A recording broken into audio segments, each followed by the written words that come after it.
Hey guys, welcome to this week's episode of Kayak Bassin TV. We're in Mineola, Texas at the Sugoi Lodge owned by Gary Yamamoto. This is a trip for me and my son Austin to spend a day just doing some father and son fishing. And tomorrow I've got Bobby Clark, fellow Wilderness Systems Pro staffer and Kayak Bass Fishing Texas owner, coming out to join us. Let's get out here and see what this lake has to offer.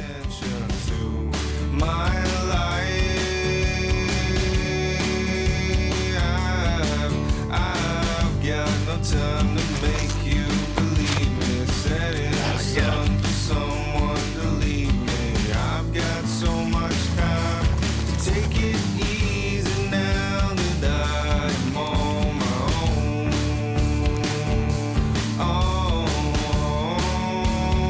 own. Not a bad way to start. Right in my head without a sound, build me up just to put me down. Nice healthy bass. Here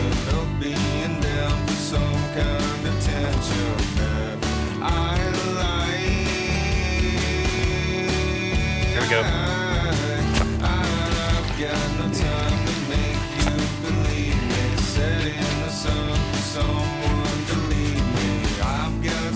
So both fish so far have come off of this little 4-inch flapping hog from Yamamoto. The cool thing about it is you're dragging the bait along, and it's not even that you feel a hit, it's just that you don't feel the bottom anymore. Looks like they like it slow. Pretty standard wintertime fishing pattern. Creature bait or some kind of plastic, drug real slow on the bottom. Pretty healthy little fish, pretty little guys. Here we go.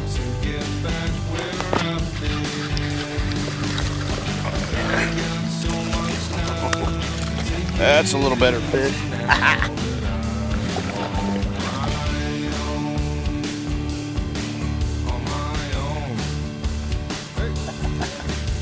Yeah, it's a fat boy. You know what, I'm very blessed to have two kids that really enjoy spending time in the outdoors. And I'm doubly blessed with the fact that my son absolutely loves to go fishing.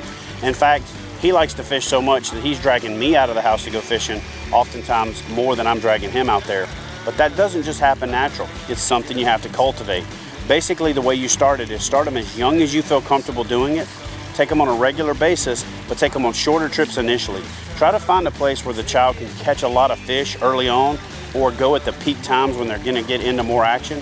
Because there's nothing worse than taking them out there and they spend the whole day beating the water into submission and don't get any kind of reward out of it. So starting them off with bait is great to help them catch a few fish, but a lot of times it turns into the game of throwing the bobber out there and sitting and waiting.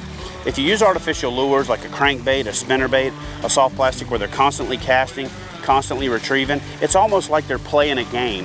And so if you can make it fun, and I think introducing artificial lures into the game early on, you're gonna have a lot more likelihood of those kids loving spending time in the outdoors. And if you're trying to cultivate a little fisherman like I did, and you want that to be a lifelong fishing partner, spend a little time teaching them off the water.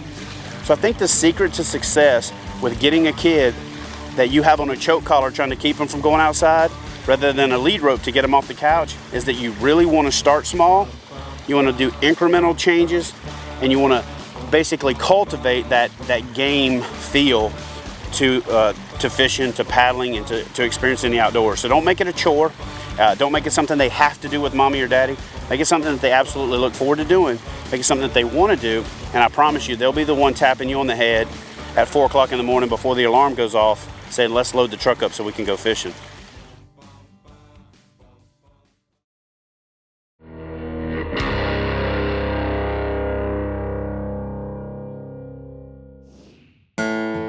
Welcome back to Wilderness Systems Kayak Bassin.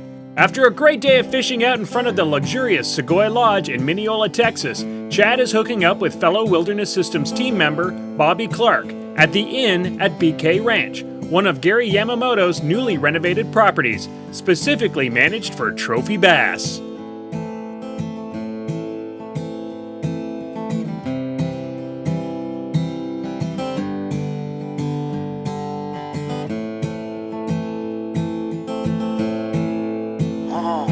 There we go. on the board. Got a bite. I started kayak fishing, I think it was either 2007 or 2008. And the reason I started kayak fishing is just because a bass boat just cost too much money. And didn't have a place to store it at the house because of deed restrictions and things. And so saw a guy fishing out of a kayak one day and did some research and said, why not? Gave it a try and hadn't looked back.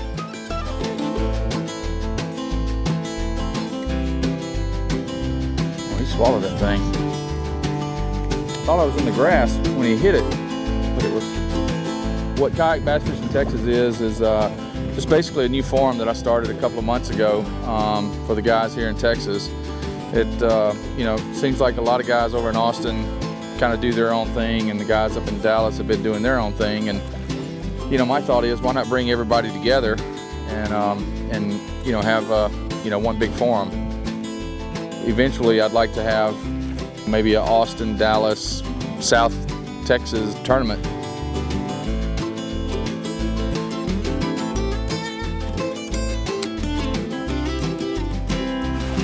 Oh, fish on.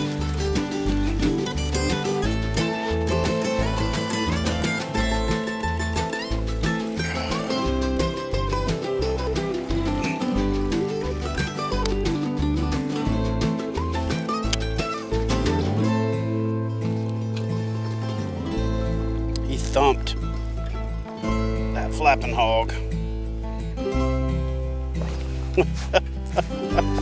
A little better fish. Not a monster, but that was funny. That was cool.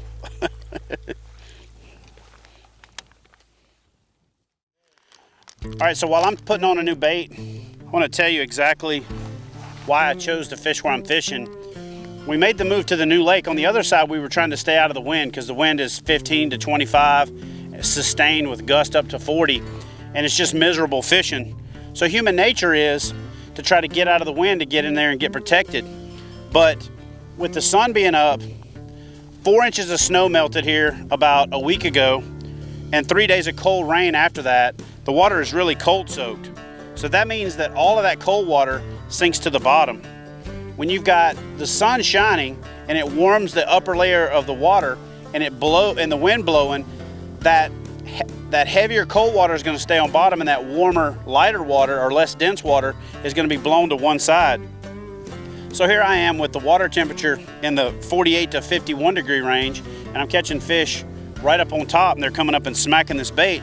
And it's because with the sun warming the upper layer and the wind blowing all day, all the warmer water has been blown to this shallow side of the lake. So, don't always try to get protected and get out of the wind. Sometimes it's actually being in the wind, starting it off right.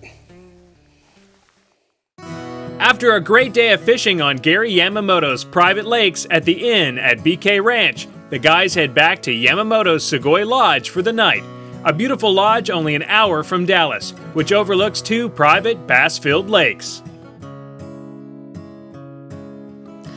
If you live anywhere in the Texas area, if you're traveling through, or if you're looking to go to Texas for a vacation, definitely check out the Sugoi Lodge. This place is amazing. Nothing overwhelming, but you walk inside and you're immediately blown away by how much space there is, how many bedrooms there are. Nice dock, some little runabout boats to get out and fish. The fishing's amazing. The pond is divided up into a couple of sections. It's got a lot of cover in it, and just a great getaway. Another thing to keep an eye out for is the BK Ranch and Inn. It's about an hour and a half from the Sugoi Lodge, but it's another of the Yamamoto properties that has a really big lake on it, a couple of smaller lakes, and a huge lodge with tennis courts, a swimming pool, lots for everybody to do. It's got a skeet range that overlooks some beautiful rolling Texas country. So, make sure when you're looking into the Sugoi Lodge, don't overlook the BK Ranch and Inn. Stay tuned. When we come back, Chad continues his hunt for big bass on the legendary Lake Fork in Texas.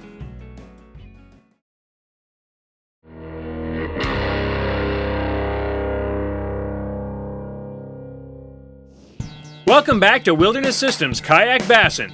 This week, Chad continues his hunt for huge bass on Lake Fork in Texas, one of the hottest bass lakes in the world. All right, guys, we made the move to world famous Lake Fork outside of Dallas, Texas. We're going after some monster bass. I tell you what, I needed some community service points, so I called the Texas Department of Corrections. They gave me a few of their trustees, and we're gonna head out and try to catch some bass vigilante style.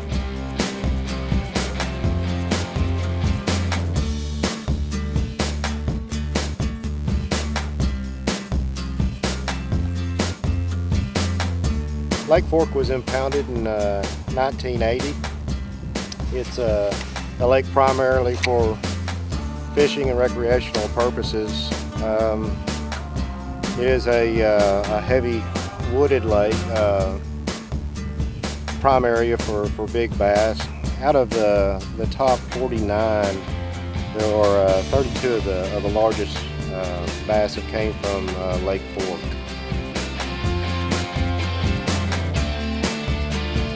That's it.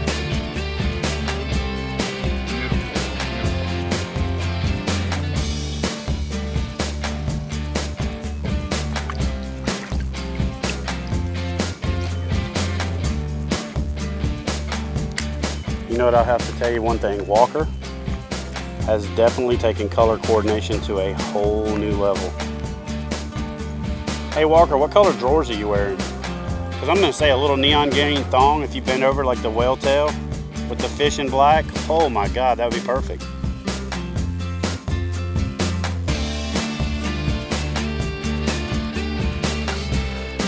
Let me tell you a little quick tip on fishing a lot of standing timber like this in deeper water, and that's called a bush hook. A real simple thing, just a piece of line and a bush hook, any kind of grip. This is a fillet gripper, but you can use any kind of hook. Allows you to grab onto the wood, because one of the most frustrating things about fishing this flooded timber is the fact that you hang up a lot. One thing you can do, especially when the wind's blowing, to keep from hanging up as much, is to maintain boat position. Because the primary culprit for you hanging up is that you cast your line, the lure falls down into a hole in some wood, and your boat changes position, so the line angle going in is different. So simple addition of a little bush hook with a piece of line allows you to hold boat position, allows you to make better presentations, keeps you from hanging up, and it'll make it a lot more fun when fishing in wind and weather like we're fishing today. The way that I set mine up is I actually just bought one of these grip and fillet things because it's got a little sharp point on it. Took a line, ran it through there, tied a knot on the other end, and then made a loop on the opposite end. The reason that this is great is I can also use this with my anchor trolley by simply feeding the loop through, putting the loop over the lip gripper, cinching that all down, and now I have the ability to do pinpoint positioning. If I have the wind blowing in a certain direction, grip a hold to a piece of cover or structure, pull the line down, position the pivot point, and that allows the wind to blow me and set me up in a specific location. So for a lot more boat control, the ability to make pinpoint presentations, add a bush hook, a lanyard, and an anchor trolley to your kayak. You'll be a lot happier on those days when the wind kicks up, or you just need to hold position while making a presentation while using a crankbait or a big spinnerbait that wants to pull the boat through the water. So the boat that I'm fishing out of for this trip is the Wilderness Systems Ride 135. It's the bigger brother of the Ride 115. The Ride 115 is 11.5 feet, the Ride 135 is 13.5 feet, and with the longer paddles, this is definitely the boat to choose for this trip. Let's take a look at one of the features new for 2013 in the Ride series. The all-new Air Pro Phase 3 elevated seat as an option for the 2013 rides is a great improvement, and here's why. First of all, the back is articulated, skeletized, and promotes airflow on those hotter days.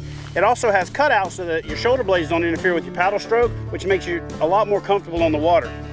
The new seat padding and cover are way more durable and way more UV resistant than previous. The adjustments are simplified with one strap that raises up your leg lift to give you your leg lifters to give you leg support. The straps are easy to adjust your back with little cords that make adjusting the back simple in both directions. Little cubby holes mounted on the side that allow you to have all your little small knickknacks at hand, and you don't have to worry about them rolling away. Little pockets to tuck your hooks away. Integrated pockets on the back that allow you to put tools, gloves, soft plastics, or any other things that you want to keep right at hand. And the great thing is, with the bungee retraction system, you simply press the button, the seat slides back, reveals a large standing area, and with you already being raised up 6.5 inches, it makes standing up that much easier. If you're interested in sight casting, standing up when you fish, changing positions, making it easy to go to the bathroom, check out the Wilderness Systems Air Pro Phase 3 Elevated Seat for 2013.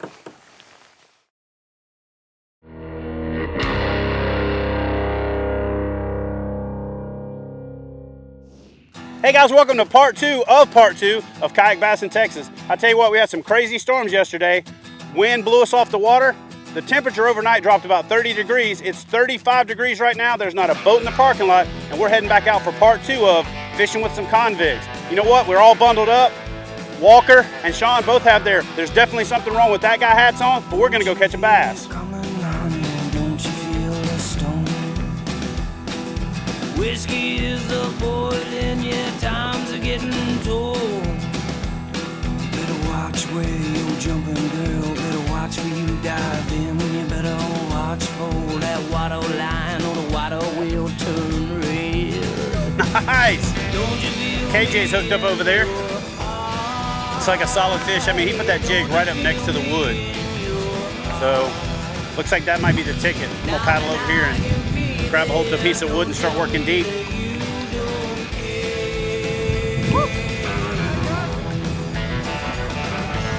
Okay, understand this nice little 3-pounder right here. Got her on a jig. We've been out here battling the wind. We had a front blow in last night. It's about 30 or 34 or so.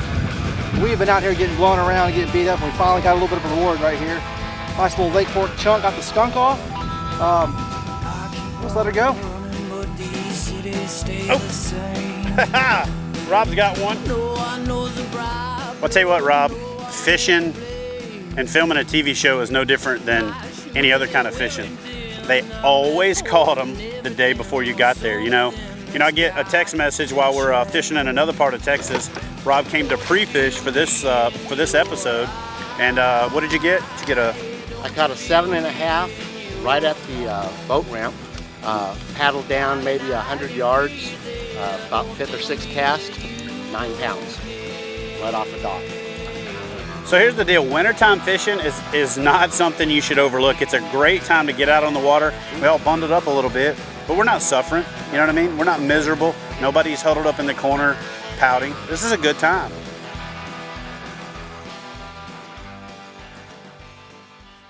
We all have tools that we use that are part of everything that we do when we get ready for any type of activity. And for me, that tool is ScoutLookWeather.com. From its interactive quick log web portal to where you can go back and review some of the information that you've inputted in the water on your mobile app, to the detailed hourly forecast, to fish marks, easy marking the spot when you catch a fish, gathers all the weather information, inputs it, uploads it to the system so that when you get home you have all that information there. ScoutLookWeather.com, I'll be honest with you, I use it not only when I'm planning my trips, but I use it while I'm on my trips. I pull up the weather app and look at where the wind's coming from. There's no telling how many times that I've headed out since I started using ScoutLook, and the weather was forecast to do one thing. Just before I go out on the water, just as one last measure, I check it, everything's changed. So you get to use the map, you get to use the information that you gathered prior to the trip, adjust your strategy, and get out there to where you're going to be in a place where the conditions are more conducive to catching fish. So all the tools that are available at ScoutLookWeather.com make it the ultimate tool for not only planning, but for making adjustments while you're out on the water to keep you in the fish. Well guys, thanks for joining us on this episode of Kayak Bassin TV. I tell you what, you come to Texas for the Giants, but we didn't find one on this trip. But I'm gonna tell you right now, we had a hell of a good time. We shared a lot of laughs, a lot of stories that we can't show on TV. We dodged tsunamis. We had Forrest Gump rain. We had big old fat rain, little bitty stinging rain, sideways rain. We didn't get the monster on this trip, but you know what? That big fish wouldn't be special if you caught her every time you went out fishing. I just got a phone call from Bobby. He caught a 5-pounder across the way. We're gonna split up, try to catch some more fish. I gotta get on the road. Thanks for joining us on this episode of Kayak Bassin TV, and look for all of these guys on a wanted poster at the post office near you. Y'all have a good one. You know what? Whether you're new to kayak fishing or you're looking to give kayak fishing a try, visit Hook One at kayakfishinggear.com. for the latest in kayak fishing accessories, kayaks. And you know what? If you don't see something that you like, give us a call and we'll make sure we add it. Wow, nice fish.